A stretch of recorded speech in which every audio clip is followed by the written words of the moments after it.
Therapy அப்படின்னு சொல்கிறது.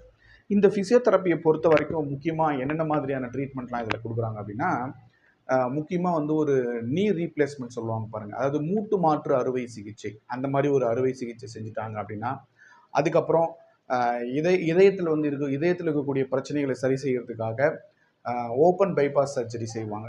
அதாவது நெஞ்சை வந்து பொளந்து செய்யக்கூடிய அறுவை சிகிச்சை.